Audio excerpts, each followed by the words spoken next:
Olá, boa noite. Está começando o Rede TV News. Olá, boa noite. Seja muito bem-vindo. Nós conversamos com 2 ucranianos que estão no Rio de Janeiro. E eles aproveitavam as férias quando a guerra começou. Além da incerteza da volta, os irmãos passaram a lidar aqui no Brasil com a falta de recursos. A violência no mundo do futebol. Aqui no Brasil teve até morte durante briga entre torcedores do Atlético Mineiro e Cruzeiro. O uso de máscaras não vai mais ser obrigatório em lugares fechados no Rio de Janeiro.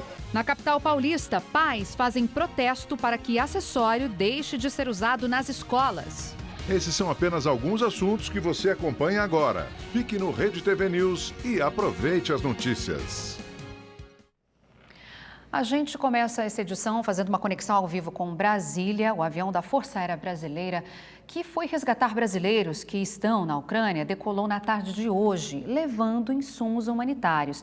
Quem tem as informações dessa viagem é a repórter Mônica Vieira, que inclusive acompanhou a saída da aeronave. Boa noite, Mônica. Conte para nós os detalhes então dessa informação.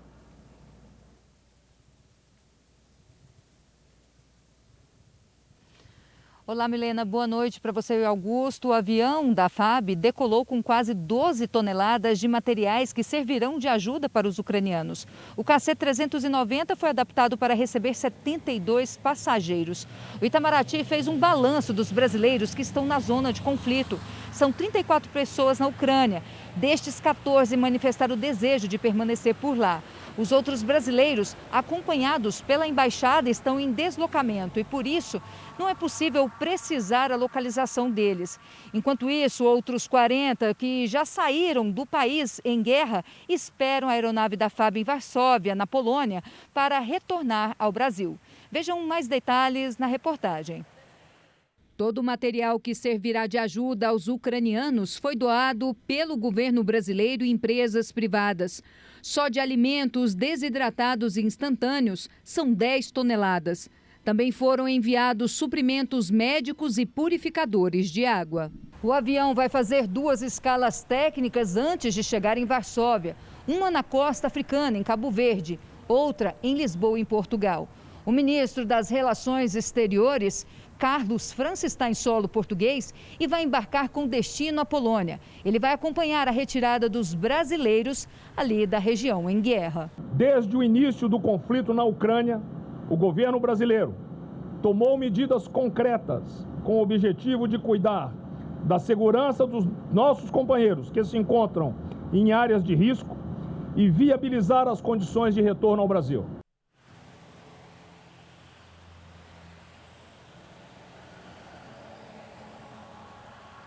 A previsão é que o avião da FAB retorne ao país na quinta-feira. Mônica Vieira, de Brasília, para o Rede TV News. Obrigado, Mônica. Começou hoje o prazo para a entrega da declaração do Imposto de Renda. Mais de 34 milhões de declarações são esperadas em todo o país pela Receita Federal. Sai ano e entra ano e os contribuintes precisam acertar as contas com o leão. Desta vez o prazo é menor e vai até o dia 29 de abril. Pensando nisso, o Leandro se adiantou. Ele vai declarar pela primeira vez e já reuniu todos os documentos para ficar livre logo. Porém, hoje não conseguiu. Mandei é a primeira vez que eu estou fazendo o imposto de renda e eu mandei o informe de rendimento para o contador e a notícia foi que não deu para fazer por conta do site, do sistema, do aplicativo, não está ativo. Essa instabilidade persistiu durante todo o dia. Em nota, a Receita Federal afirmou que o problema foi causado pelo grande número de acessos. Ainda assim, até às 5 horas da tarde, mais de 130 mil formulários já haviam sido entregues. Devem declarar o imposto à Receita Federal aqueles que tiveram rendimentos tributáveis no ano passado acima de R$ 28.559,70. Entram nessa lista, por exemplo, quem recebeu salários, pensões e outras remunerações. Também precisam prestar contas ao leão as pessoas com rendimentos isentos de imposto, como bolsas de estudo, doações e heranças, num valor superior a R$ 40 mil. Ao todo, o governo espera receber cerca de 34 milhões de declarações. O problema é que todo ano tem aquelas pessoas que vão deixando para declarar de última hora e acabam não prestando atenção nas informações preenchidas no formulário.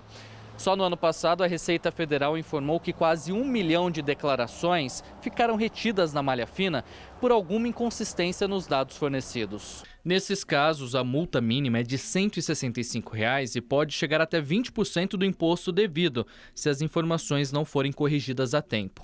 Na hora do imposto de renda, não é hora de fazer sonegação, não é hora de esconder nada. Se você quer pagar menos tributo, pessoa física, você tem que se planejar como? Tributariamente. É antes, é a prevenção, é planejamento tributário para pessoa física, o que você precisa fazer para pagar menos imposto, tá? Não é sonegando e escondendo.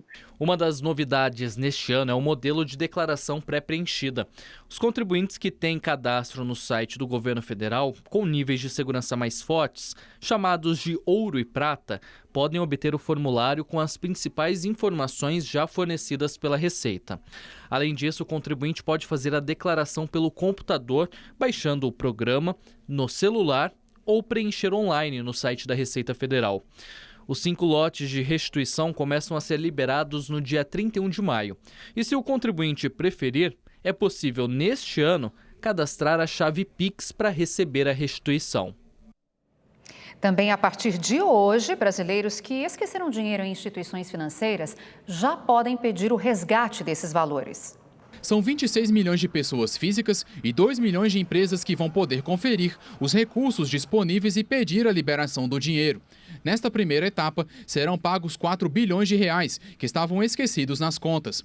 De hoje até o dia 12, a consulta está liberada para pessoas e empresas nascidas antes de 1968. Entre os dias 14 e 19, será para os nascidos entre 1968 e 1983. Por fim, entre os dias 21 e 26, será a vez dos nascidos após o ano de 83. Para pedir o resgate, basta acessar o site www.valoresareceber.bcb.gov.br. Lá está o passo a passo para as consultas de datas, valores e como pedir a devolução do dinheiro. O pagamento pode ser feito, inclusive, via Pix. Para fazer a solicitação, também é preciso ter acesso a uma conta nos níveis prata ou ouro no site gov.br ou baixar o aplicativo no celular. O acesso é gratuito. O Banco Central também alerta para possíveis tentativas de golpes. Hoje o mundo atingiu a marca de 6 milhões de mortes por Covid-19 desde o início da pandemia. Os dados são da Universidade Norte-Americana Johns Hopkins. Vamos agora aos números da doença no Brasil. De acordo com o Ministério da Saúde, 27.179.000 pessoas se recuperaram da doença, 1.237.000 estão em acompanhamento. E desde o início da pandemia, mais de 652.000 pessoas morreram por causa da Covid-19 no país. O uso de máscara não é mais obrigatório na cidade do Rio de Janeiro e essa é a primeira capital a liberar a proteção também em ambientes fechados.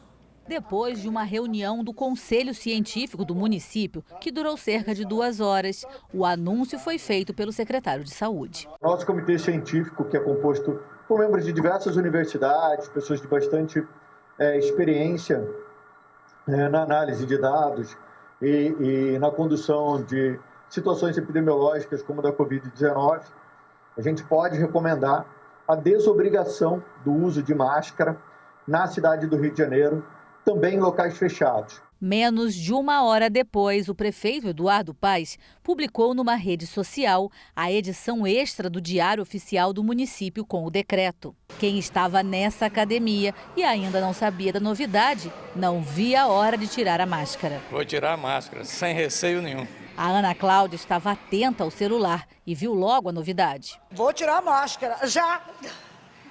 Acabou! Acabou finalmente. A cidade do Rio de Janeiro é a primeira capital brasileira a desobrigar completamente o uso de máscaras. A decisão veio depois de uma análise detalhada dos números da Covid-19 no município. Atualmente, a taxa de transmissão da doença está abaixo de 0,3%. Esse índice é o menor desde o início da pandemia. De cada 100 pessoas que fazem teste de Covid-19 na cidade do Rio de Janeiro, menos de 5% delas são positivas para a Covid-19, então a gente tem um dos menores índices de positividade da nossa história, considerando que também o número de pessoas internadas por Covid-19 na cidade correspondem a menos de 1% na cidade do Rio de Janeiro. Já para pessoas não vacinadas, com comorbidades ou imunossuprimidas, a recomendação é que continuem usando as máscaras, assim como continua valendo a exigência do passaporte vacinal. Nós temos a certeza hoje, do ponto de vista científico, que para uma variante como a Ômicron ou para qualquer outra variante que venha a surgir, nós precisamos de dose de reforço, porque a imunidade ela vai caindo com o tempo. Então, dose de reforço hoje é a vacinação completa. Apesar da liberação, ainda tem gente com medo, que prefere esperar um pouco mais para abrir mão das máscaras em ambientes fechados. Shoppings, restaurantes, só na hora da comida, eu ainda não me sinto totalmente segura para tirar a máscara. Mas eu acho que assim, agora ninguém pode reclamar, né, de uma pessoa que não está usando a máscara, ela já está com um direito. Enquanto no Rio de Janeiro a máscara foi liberada, inclusive nos locais fechados, em São Paulo os pais protestam pela retirada do acessório que ainda é usado até nas aulas de educação física. A Marcela é mãe de 2 filhos, de 7 e 9 anos. Ela apoia que os filhos não sejam mais obrigados a usar a máscara na escola. As crianças passam um dia de máscara, fazem educação física ao ar livre de máscara nesse calor. Comem com barreiras de acrílico, quando podem comer, porque diminuiu também a quantidade de refeição. Grupos de pais têm reivindicado mudanças nos protocolos da Covid nas escolas. Entre os apoiadores das atualizações está o movimento Escolas Abertas. Os seguidores que levantaram essa questão de ir se manifestar depois de tudo que a gente viu acontecer durante o Carnaval em São Paulo, onde adultos não foram exigidos nenhum tipo de protocolo sanitário, né, para festejar, e o governo do estado segue impondo protocolos e restrições absolutamente rígidas às escolas, né? Entre elas, eu gostaria de levantar aqui o fechamento de classes inteiras com a comprovação de apenas um contaminado. Na cidade, o carnaval oficial foi adiado para abril, mas em fevereiro foram liberados eventos privados pela prefeitura e, apesar da obrigatoriedade da proteção, quase ninguém era visto com a máscara. A equipe da Rede TV também não viu fiscalização nas proximidades dos eventos. As discussões antes virtuais estão acontecendo agora nas ruas. Essa manifestação está sendo agora à noite, em frente ao prédio onde mora o secretário de Estado da Saúde, Jean Gorenstein. Amanhã o Comitê de Enfrentamento contra a Covid-19 vai se reunir para saber como é que vão ficar as regras nos estabelecimentos de ensino. A escola, que é um ambiente controlado e que você sabe quem está lá dentro e que você pode rastrear quem está lá dentro, ter tanta rigidez no protocolo e os outros lugares não ter quase nenhuma rigidez. A gente viu um carnaval cheio de hipocrisia, com todos os adultos celebrando o carnaval em festa, sem máscaras, e as crianças dentro da escola cumprindo protocolos com máscaras. Para este infectologista, mudanças nos protocolos não vão comprometer a segurança. Esse dogma pseudocientífico do uso das máscaras, isso é um equívoco desde o começo da pandemia. Com relação a ambientes fechados, porque fecha a escola, fecha a sala porque teve um caso de Covid. Isso faz parte do mesmo tipo de paranoia histérica que cobrou o emprego de milhares de pessoas no Brasil, que impediu o tratamento adequado das pessoas e introduziu diversas medidas completamente ineficazes. Uma dessas medidas realmente é a máscara. Não faz o menor sentido criança na escola com máscara e faz menos sentido ainda fechar aulas, escolas, colocar todo mundo em ensino à distância, porque houve um caso na escola de Covid. A Secretaria da Educação do Estado de São Paulo informou que o Comitê Científico do Governo avalia os números da Covid da última semana antes de tomar qualquer decisão sobre a liberação do uso das máscaras. O fato é que quando existe alguma orientação, restrição, até mesmo imposição acerca dos filhos, gera mesmo polêmica entre os pais que se sentem no direito e têm realmente também o direito de decidir sobre os filhos. E foi muito bem colocado pelos pais aí na reportagem há pouco, né? Eles lamentam a falta de liberdade dos filhos, sendo que a população muitas vezes não segue o protocolo. E no caso da aula de educação física, como foi colocado aqui, já que os governos estão caminhando para a liberação da máscara ao ar livre, em ambientes abertos, né? Será que na aula de educação física, na área externa da escola, seria realmente necessário manter o uso da máscara? Fica aqui a reflexão. Em todo o país, autoridades estão estudando os registros, a incidência de casos de Covid-19, a melhora nos números da internação, que vão diminuindo, e a gente observa aí a vida voltando ao normal em muitas localidades. Então, vamos acompanhar. Vamos ver agora a previsão do tempo para todo o Brasil com Gabriela de França.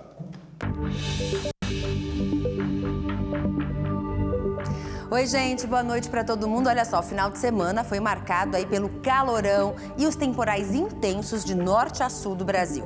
Em Recife, em apenas 24 horas, choveu 35% de toda a chuva prevista para o mês de março.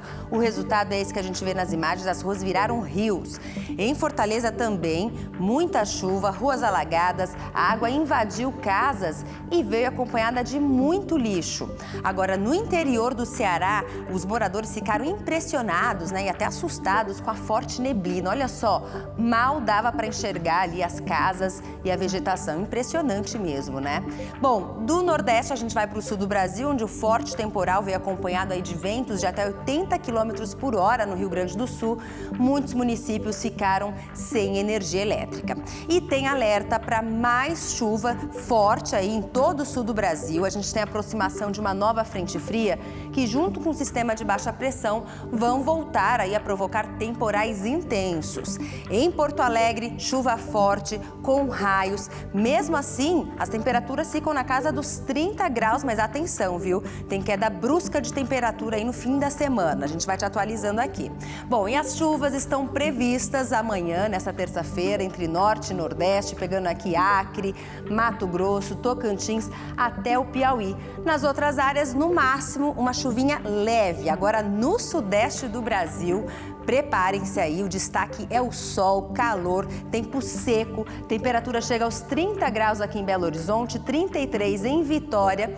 E no Rio de Janeiro, as temperaturas ficam perto dos 40 graus. Muito quente no Rio de Janeiro nos próximos dias, com o sol brilhando forte aí o dia todo. Calor intenso também na capital paulista, em São Paulo, depois de 15 dias seguidos, com temperaturas acima dos 30 graus. Vai continuar assim. E amanhã, máxima de 30 graus, e com esse calorão todo, é importante se hidratar bem, certo? Eu fico por aqui, amanhã estou de volta. Uma ótima noite para você. Até lá. Tchau, tchau. O secretário de Segurança Pública de São José dos Pinhais, região metropolitana de Curitiba, lá no Paraná, foi morto a tiros em São Paulo durante uma tentativa de assalto. Policiais militares faziam um patrulhamento de rotina quando o encontraram. Ricardo Tadeu Cush, de 44 anos, baleado e caído no meio-fio da pista expressa da Marginal Pinheiros, zona sul de São Paulo. Antes de ser socorrido, ele contou que estava de moto e foi cercado por 2 homens. Os suspeitos atiraram quando perceberam que ele também estava armado e, na sequência, fugiram levando a pistola que o secretário carregava. A moto ficou no local. O secretário de Segurança Pública de São José dos Pinhais, cidade que fica na região metropolitana de Curitiba, no Paraná, estava em São Paulo para renovar o visto de entrada nos Estados Unidos. O caso foi registrado nesta delegacia, que fica na zona sul da capital paulista.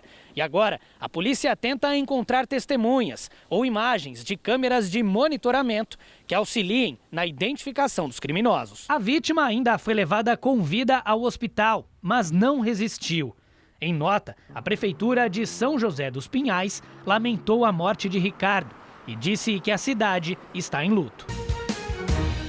O Conselho de Ética da Assembleia Legislativa do Estado de São Paulo recebeu vários pedidos de cassação do mandato do deputado Arthur Duval, do Podemos, conhecido como Mamãe Falei. O Conselho vai se reunir na quarta-feira para começar a análise desses pedidos. Hoje, no final da tarde, o partido Podemos anunciou a abertura de um processo para expulsar o deputado da legenda.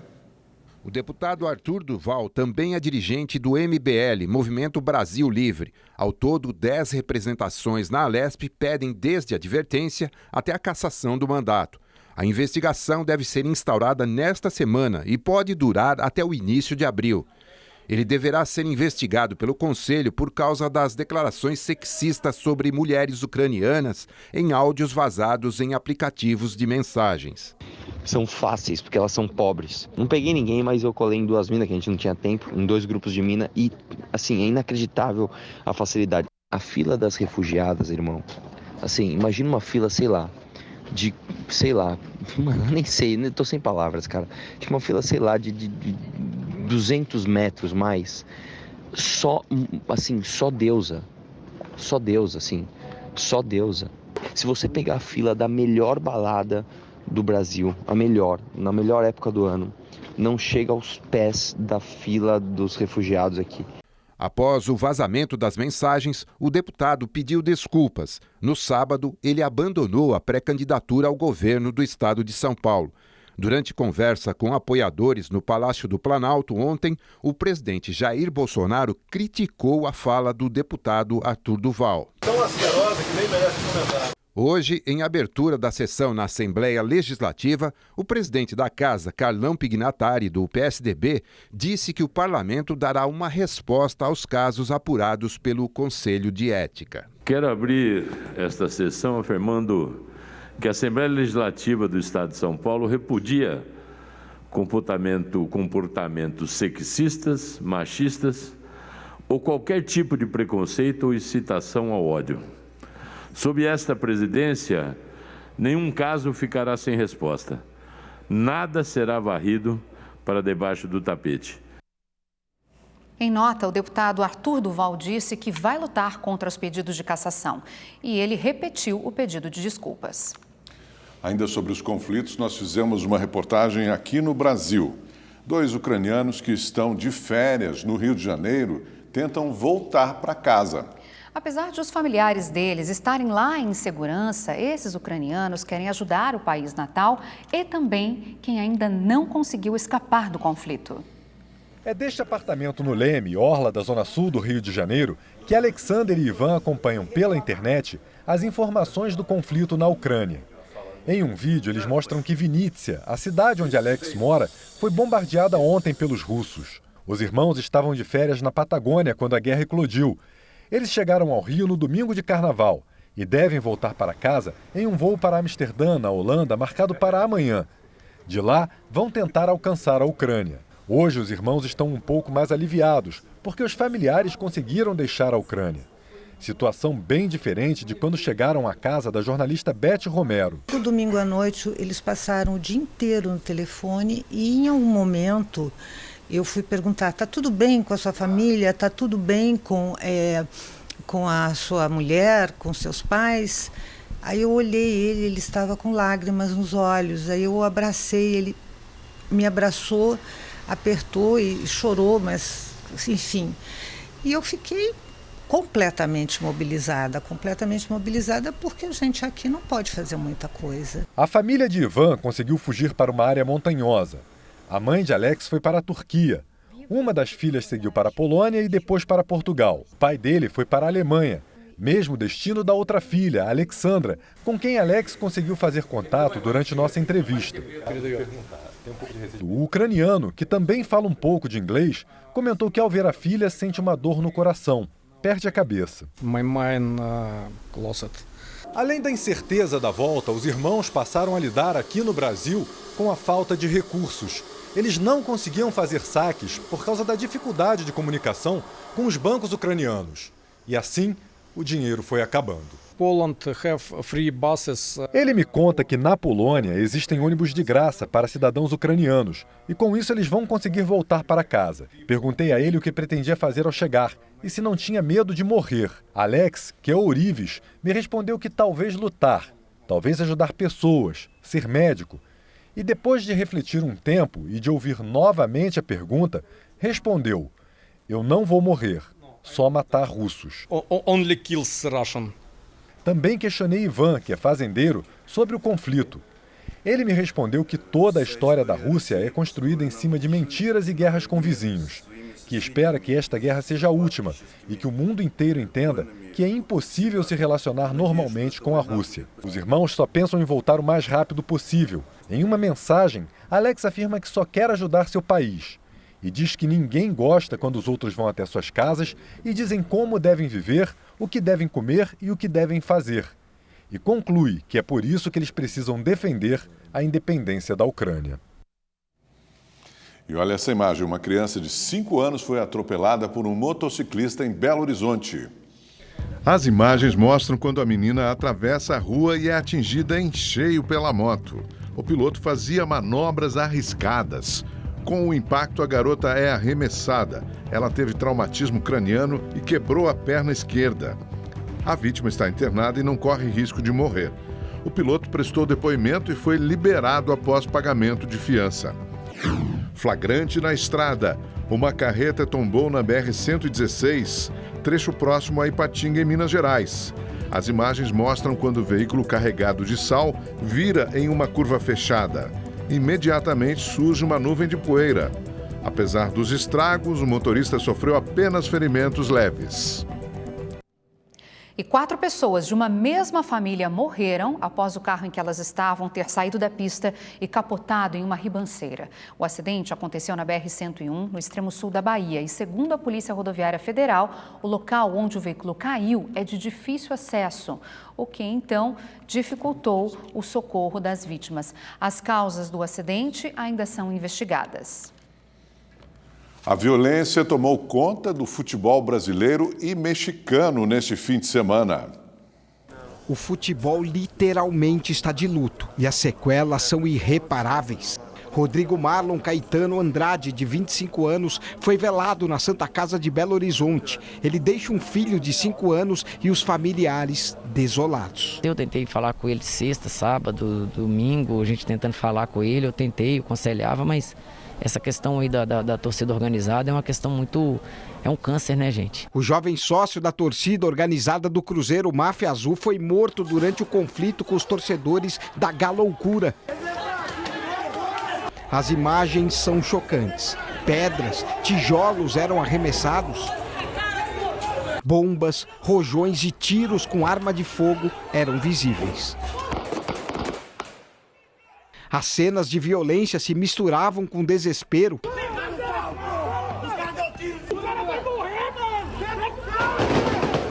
3 homens foram presos durante a confusão e a polícia já sabe quem é o principal suspeito do assassinato. Ele está foragido. O autor do homicídio já está devidamente identificado. Temos todas as informações possíveis que o Serviço de Inteligência já levantou. Conseguimos fazer algumas abordagens e a gente espera, assim, né, em conjunto com o trabalho da Polícia Judiciária, que ele seja preso rapidamente. Os vestígios da guerra entre torcedores ainda são visíveis. O Ministério Público de Minas Gerais acompanhará as investigações até que o inquérito seja concluído. Em São Paulo também houve quebra-pau entre corintianos e são paulinos na linha 9 do metrô. 4 torcedores foram detidos. Na confusão, ameaça de morte. Até quem é de time rival pede providências. O Ministério Público, isto é a nível social, tem que dar a cara. Morreu uma pessoa, é preciso morrer quantas mais para se tomar decisões. Boa noite. Boa noite para você.